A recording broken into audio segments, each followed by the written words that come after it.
Commander, something you need? How's the Normandy performing? Is she everything they said she'd be? She's the best ship in the fleet, if you've got a pilot who knows how to handle her. Balance isn't what you'd expect. Takes a while to get used to that oversized drive core we got stuffed in the back, and her power can sneak up on you if you're not careful. The Normandy's probably too much ship for your average Alliance pilot, Commander. Lucky for you, I'm anything but average. I like to know my crew. Mind if I ask you a few questions? I can see where this is going. You did a background check on me, didn't you? Well, I'll tell you the same thing I told the captain. You want me as your pilot. I'm not good. I'm not even great. I am the best damn helmsman in the Alliance fleet. Top of my class in flight school, I earned that. All those commendations in my file, I earned every single one. Those weren't given to me as charity for my disease. I'm sorry, Joker. I didn't even know you were sick. You mean you didn't know? Oh, crap. Okay, I've got Vrolik syndrome, brittle bone disease. The bones in my legs never develop properly. They're basically hollow, too much force and they'll shatter. Even with crutches and my leg braces, it's hard to get around. One wrong step and crack! It's very dramatic. But I've learned to manage my condition, Commander. Put the Normandy in my hands and I'll make her dance for you. Just don't ask me to get up and dance unless, you like the sound of snapping shin bones. I need to know more about this Vrolik syndrome if I'm putting my ship in your hands. Yeah, of course you do. It's an extremely rare condition. Nobody knows exactly what causes it. Genetic, maybe. It's treatable, but there's no cure. I classify my case as moderate to severe. I was born with over a dozen fractures, hip, thighs, ankles. My bones were already breaking in the womb. 100 years ago, I wouldn't have survived past my first year. Lucky for me, modern medical science has turned me into a productive member of society. You're not going to break a bone trying to fly the ship, are you? I don't fly with my feet, Commander, so I'm fine as long as I'm in this chair. I gotta be real careful when I get up to take a piss, though. I can do my job as well as anyone on the ship. Better, actually. So don't worry about it.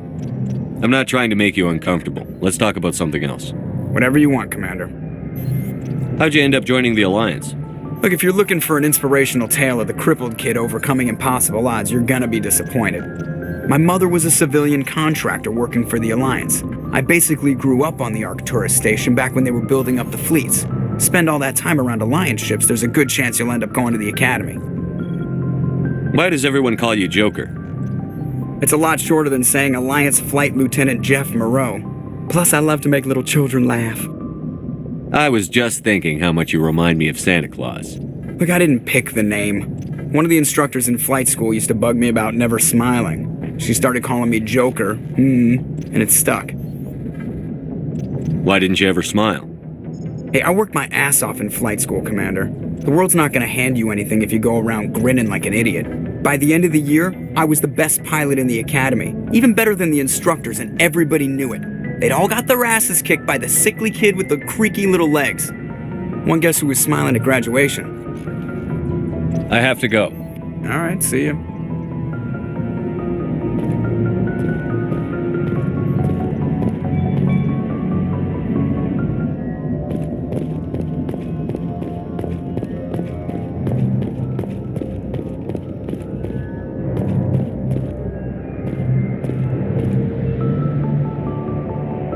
If anyone has to take over for Captain Anderson, I'm glad it's you. I'm not sure about having non-humans on our ship, though. We're all on the same team here, Presley. With all due respect, sir, that's what they said about Nihilus. Look how that turned out. Speak freely, Presley. I want to know if you have a problem with non-humans. It's not that, Commander. Humanity has always handled its own problems. Saren attacked one of our colonies. We should be the ones to stop him. We don't need their help. Some people think asking for help is a sign of weakness. That's just being stupid and stubborn. No matter how strong you are, allies can make you stronger. I guess so. Maybe I'm just stuck in the old ways of thinking. But don't worry, Commander, this won't be a problem. How did you end up assigned to the Normandy? I signed up with the Alliance as a navigator right out of school, following in my grandfather's footsteps, I guess. My first posting was on the Agincourt. We were at Elysium during the Skillian Blitz. A massive fleet of alien raiders hit the colony, trying to wipe it out. They had the numbers, but their ships were no match for an Alliance frigate. It was a slaughter. We couldn't even keep track of how many ships they lost. How'd you end up on the Normandy? I got my officer's commission after Elysium. Must have made an impression on the right people. Captain asked for me when he was picking his crew. Carry on, Presley. Yes, sir.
Hey, Commander.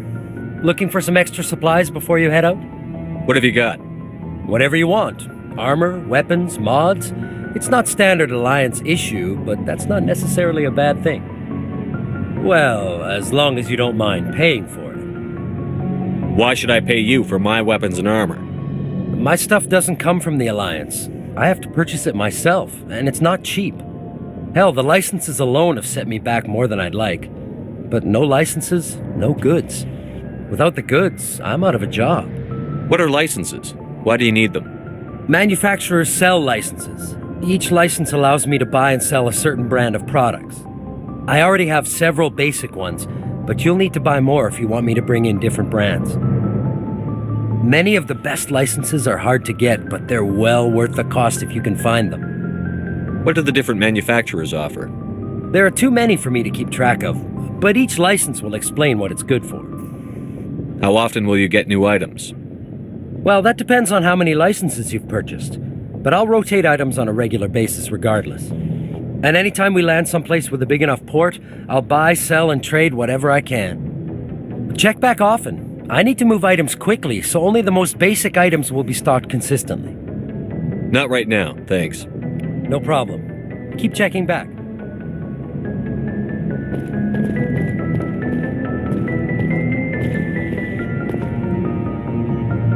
Thanks for bringing me on board, Commander. I knew working with a Spectre would be better than life at CSEC. Have you worked with a Spectre before? Well, no, but I know what they're like. Spectres make their own rules. You're free to handle things your way. At CSEC, you're buried by rules. The damn bureaucrats are always on your back. For the most part, the rules are there for a reason. Maybe. But sometimes it feels like the rules are only there to stop me from doing my work. If I'm trying to take down a suspect, it shouldn't matter how I do it, as long as I do it. But CSEC wants it done their way. Protocol and procedure come first. That's why I left. So you just quit because you didn't like the way they do things? There's more to it than that. It didn't start out bad, but as I rose in ranks, I got saddled with more and more red tape. CSEC's handling of Saren was typical. I just couldn't take it anymore. I hate leaving. I hope you made the right choice. I'd hate for you to regret it later. Well, that's sort of why I teamed up with you. It's a chance for me to get off the Citadel. See how things are done outside CSEC. Either way, I plan to make the most of this. And without CSEC headquarters looking over my shoulder, well, maybe I can get the job done my way for a change. If getting the job done means endangering innocent people, then no. We get the job done right, not fast. Got it? I wasn't trying to. I understand, Commander.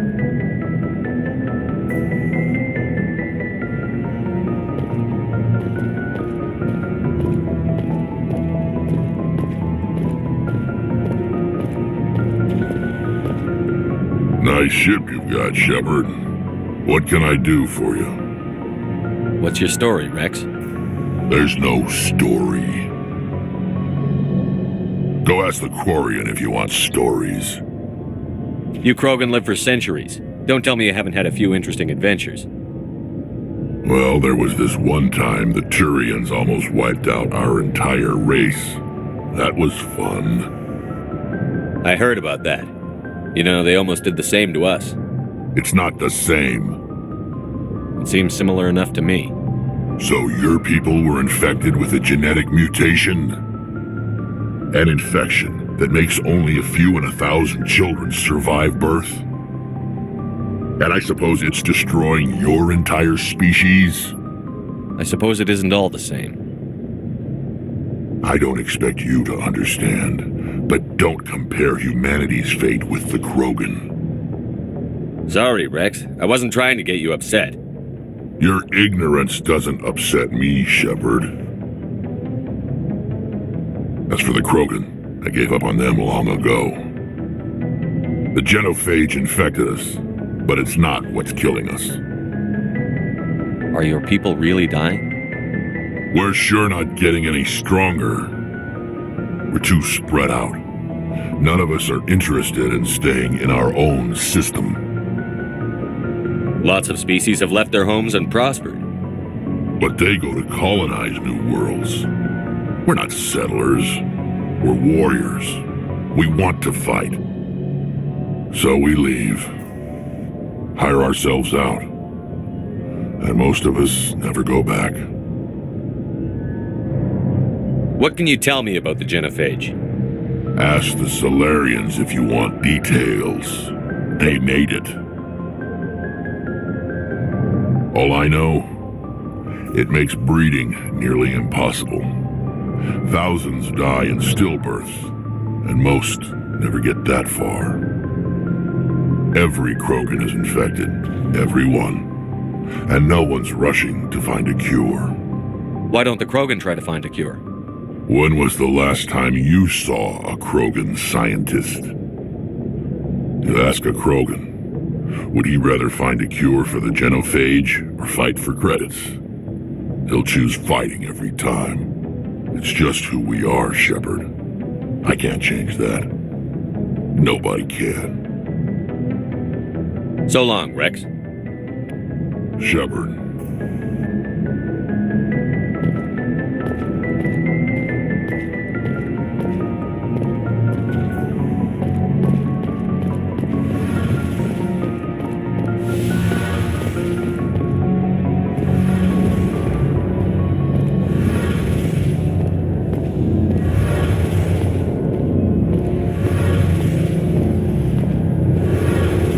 Hey, Commander, you know that Quarian, Tally? She's been spending all her time down here asking me about our engines. I'll tell her to leave you alone. What? No, she's amazing. I wish my guys were half as smart as she is. Give her a month on board and she'll know more about our engines than I do. She's got a real knack for technology, that one. I can see why you wanted her to come along. I figured she'd be a real asset to the team. You got an eye for Tally, Commander, but I'm guessing that's not why you came down here. I want to know more about the Normandy. She's the best ship I've ever served on, probably the fastest vessel ever designed, and she's the only one using the new Tantalus drive core. What's so special about the Tantalus drive core? Proportionally, it's about twice the size of any other vessel. Not only are we faster, but we can run at FTL speeds longer before we have to discharge the core. Fill me in on the IES stealth systems.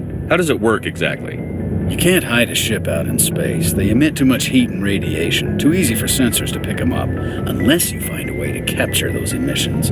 So our stealth systems trap the energy we give off in storage sinks built into the ship itself. No emissions to give away our location. Eventually the sinks have to be vented. More than a few hours silent running and they overheat. Cook us inside our own hull. There's no way for anyone to detect us? A visual scan can still pick us up. Anyone looking out a window can see us plain as day. But you have to be pretty close to get an actual visual out in space. Most vessels rely on scanners. As long as the stealth systems are engaged, they can't see us. Not unless we accelerate to FTL speeds. Why doesn't it work with faster-than-light travel? Cranking up the FTL blue shifts our emissions, pushes them into frequencies too high to capture in the sinks. As soon as we make the jump, it's like setting off a flare. Sensors can pick up our location whenever we enter or exit FTL flight, but for short-range missions, our stealth systems are amazing, and we've got the only one. Where else have you served, Adams? If you name a class of Alliance ship, I've probably served on it. Everything from dreadnoughts and carriers right down to frigates like the Normandy. My last assignment was on the Tokyo, only a cruiser, but she was a good ship. Couldn't hold a candle to the Normandy, though. Carry on, Adams. Aye, aye, Commander.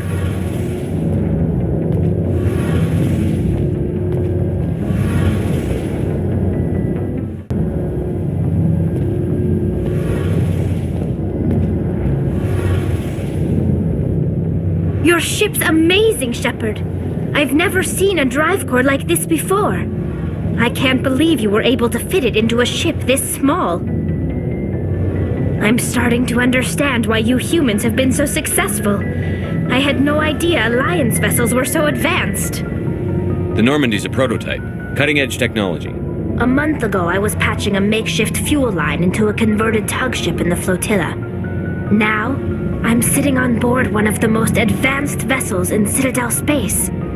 I have to thank you again for bringing me along. Traveling on a vessel like this is a dream come true for me. I had no idea you found ship technology so interesting. It comes with being a Quarian. The migrant fleet is the key to the survival of my people.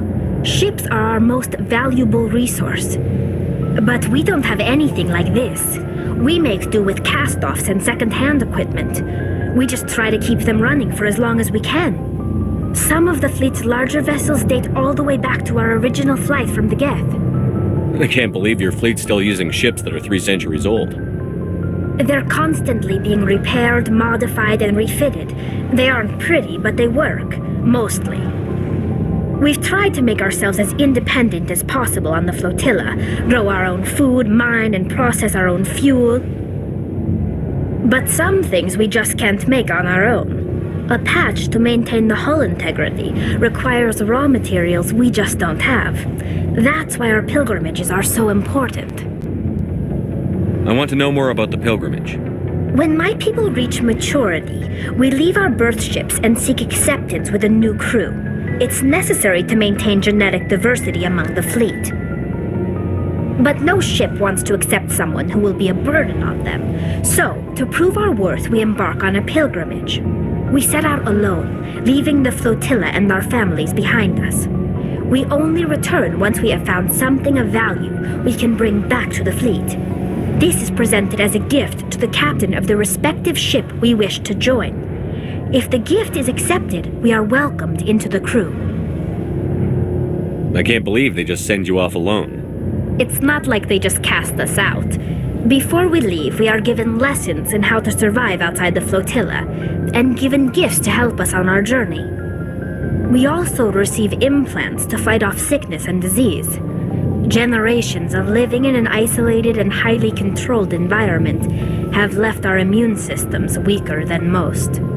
By the time we leave the fleet, we are well equipped for the pilgrimage. This is a rite of passage for all Quarians. If it were dangerous, our numbers would suffer. Virtually every pilgrimage ends with a triumphant return and the ritual presentation of the gift to one of the fleet's captains. Can a captain choose to reject the gift? That doesn't happen often. Most captains are eager to increase the size of their crew. It increases their own standing in our society. Even when the gift is not particularly valuable, the captain usually accepts it out of a sense of tradition. However, there is a stigma to presenting a substandard gift. It's not the best way to make a good impression on a new community, Most pilgrims don't return until they find something worthwhile. I want to talk about something else. Like what? Tell me about your people. Our lives aren't easy. Resources are scarce, and we are constantly on the move. Everything we do must in some way contribute to the continuation of the migrant fleet. There are 17 million Quarians in the flotilla, and each of us relies on the others for survival. The bonds among my people are strong. Unfortunately, we have had to surrender many of the freedoms and civil liberties other species take for granted. What kind of freedoms? Well, it's illegal for parents to have more than one child. If our population grows too much, it would strain our resources to their breaking point. Of course, we also can't allow our numbers to become too few. If our population is in decline, the rule against single births is temporarily repealed. In extreme cases of population decline, incentives are even offered to encourage multiple births, though the Conclave hasn't had to take such measures in nearly a century. That's your government. The Conclave is our civilian branch of government. Each ship can elect a representative to serve on the Conclave and make decisions that affect the fleet as a whole. On matters that affect an individual ship, however, the captain has the final say. It's a tradition that dates back to the early days, when the fleet was governed by martial law. Fortunately, most captains nowadays are smart enough to have an elected council from their crew to give them advice and guidance. So the ultimate power rests with elected officials. In practice, the Conclave and the respective council for each ship tend to set the rules that govern our daily lives. But in theory, we are still under military jurisdiction. The 5 top-ranking military officials in the fleet serve on the Admiralty Board. These 5 have the power to overrule any decision by the Conclave in case of emergency. To do so requires unanimous agreement among the Admiralty, and they can only do this once. After that, the entire board must resign their posts. It's a safeguard that served us well. In nearly 3 centuries, the Admiralty Board has only overruled the Conclave 4 times. I want to know more about the Geth. I doubt I can tell you anything you don't already know. It's been almost 3 centuries since they drove my people into exile. All I know is the story of their origins, what they were when we created them, and how they turned on us. Interesting. The Geth were originally created to serve as an automated manual labor force. Initially, their intelligence was as limited as any VI. Over time, we made small modifications to their programming to allow them to perform more varied and complex tasks, bringing them closer and closer to true AI status. How come the council didn't step in and stop you? This wasn't true AI research. We may have been skirting the bounds of the law, but we never did anything that was actually illegal. The changes were so insignificant, so gradual, that we were able to control them. Or so we thought. But one thing we underestimated was the power of the neural network. 1 million Geth thinking simultaneously created an inherently unstable matrix. So, the Geth share brain power? Many of the Geth's logic systems were designed to work in concert with other nearby Geth. Basically, the more of them you have in a group, the smarter they are. So there's some sort of group consciousness? No, nothing like that. They cannot share sensory data or information. Their programming cannot handle that much simultaneous input. Each Geth maintains an individual awareness and identity. The neural network only operates on a process-based level. It's basically the synthetic equivalent of a subconscious. But when they're in close proximity, they can coordinate low-level functional processes, freeing up more capacity for original or independent thought. That doesn't make any sense. I'm probably oversimplifying. The Geth are incredibly advanced and complex creations. All you need to know is that they get smarter when they gather in large numbers. As we built more and more Geth, their effective intelligence became more sophisticated, more abstract. One day, a Geth began to ask its Quarian overseer questions about the nature of its existence. Am I alive? Why am I here? What is my purpose? As you can imagine, this caused a near panic among my people. I don't see what's so bad about those questions. The Geth were created to engage in mundane, repetitive, or dangerous manual labor. That's fine for machines, but it won't satisfy a sentient being for long. The Geth were showing signs of rudimentary self-awareness and independent thought. If the Geth were intelligent, then we were essentially using them as slaves. It was inevitable the newly sentient Geth would rebel against their situation. We knew they would rise up against us, so we acted first. A general order went out across all Quarian-controlled systems to permanently deactivate all Geth. The Geth responded to this order violently. You can't blame them for fighting for their survival.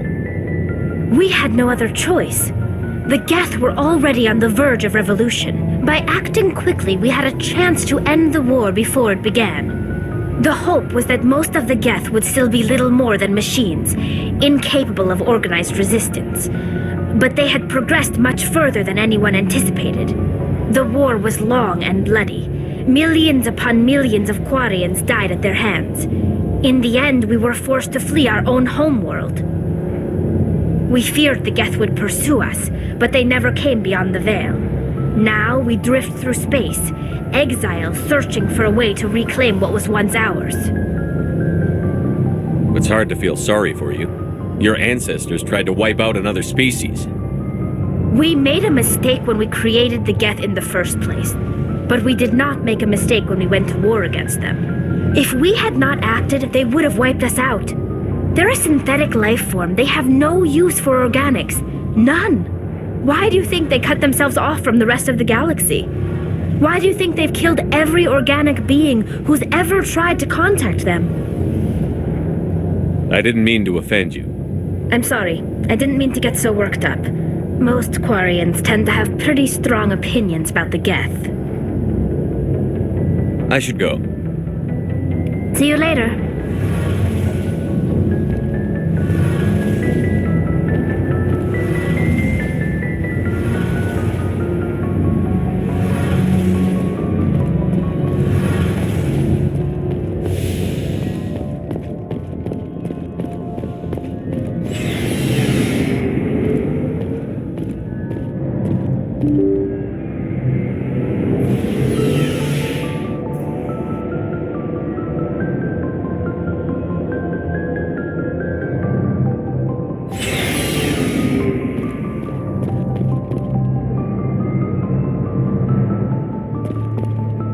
you